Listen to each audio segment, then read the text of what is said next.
এ বদনাথ, আমরা যে মানে গ্যাস সারি পা দিয়ে আর কি, এই পাদলে একটা রচনা দেখি পারিস কিনা। পাকস্থলীতে লুকিয়ে থাকা বায়ু বা বাতাস বিশেষ প্রক্রিয়ায় বায়ুপথে নির্গত হওয়াকে পাদ বলে। পাদ হচ্ছে মানব জাতির অতীব জরুরি একটা পন্থা। পৃথিবীর ইতিহাসে আজ পর্যন্ত কোনো বাপের বেটা বা বেটি নাই যে তাই পা দিনি। পাদ সবাই মারে।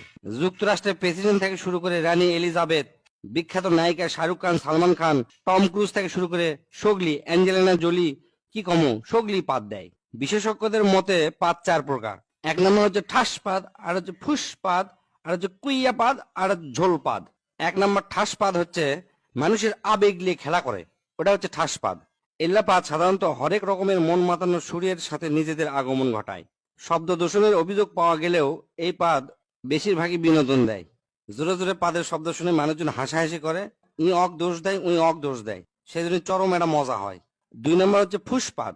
এ পাদ নিজেকে মুক্ত করার জন্য পায়ু পতত আসে আকুপাকু করে, তারপর শব্দ ছাড়া ফুস করে বের হয়, একই হচ্ছে ফুসপাদ বলে। এল্লা পাদের কোনো সাধারণত অস্তিত্ব নাই, গন্ধ সঙ্গে এল্লা হচ্ছে অস্তিত্ব খুঁজে বের করা লাগে। এল্লা পাদও পরিবেশ দূষণ করে থাকে। 3 নম্বর হচ্ছে কুইয়া পাদ। এই পাদের অপর নাম হচ্ছে সোরাপাদ। মেলাক্ষণ সময় পায়খানা আটকে থাকার পর যে পাদ বের হয় ও কি কয় হচ্ছে যে কুইয়া পাদ। হিরোশিমার থেকেও বেশি ভয়ঙ্কর এই পাদ। মানুষের ভিড়ের মধ্যে যদি এই পাদ বের হয় আর যদি বুঝবার পারে কে মারছে, তাহলে মনে করেন যে ওই লোকের সেই খবর হয়ে যাবে। আর এই পাদ যদি কড়াইত ভাজা হয় তাহলে মোটামুটি কেজি খানিক গু বাড়াবে। এক কথায় পায়খানার পরিবর্তে এই পাদ মারা হয়, মারলে মিচ্ছানা বেশিক্ষণ টিকে থাকা যায়। 4 নাম্বার এবং শেষ হচ্ছে ঝোল পাদ। সাধারণত মানুষের ডায়রিয়া বা পাতলা পায়খানা হলে এই পাদ হয়।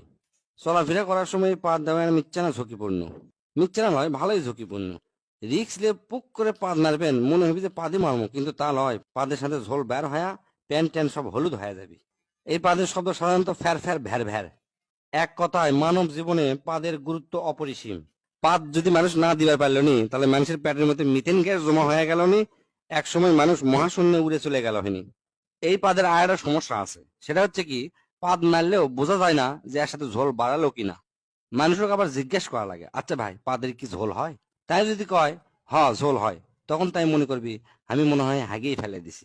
আবার মনে করেন যে হাঁটতে হাঁটতে চিন্তা করছেন যে পিছন দিকে ঠান্ডা লাগিচ্ছে বা প্যান্টটা ভিজে গেছে, তখন মনে করবেন যে এই পাদের থেকে ঝোল বাড়াছে। এই 4 প্রকার পাদের মধ্যে প্রথম দুটো একটু আরামদায়ক, মানে দেওয়ার পরে শান্তি পাওয়া যায়, কিন্তু পরের দুটো হচ্ছে যে খুবই সাংঘাতিক। তাই যাই যেটি থাকেন বুঝে শুনে পাতবেন, পাতলে পেট ক্লিয়ার হয়, পেটের গ্যাস বের হয়ে যায়, খুবই আরামদায়ক একটা জিনিস। আর 4 নাম্বার হচ্ছে ঝোল পাত দেওয়ার আগেই ডাক্তারের সাথে যোগাযোগ করবেন যেন ঝোল পাতটা না বের হয়। স্যার কেঙ্কা আছে? তুই তো আমাকে চোদ্দা মানে ফেলে দিল রে। তুই আমাকে এত সুন্দর করে বুঝে দিব আমি ধারণাও করবার পারিনি।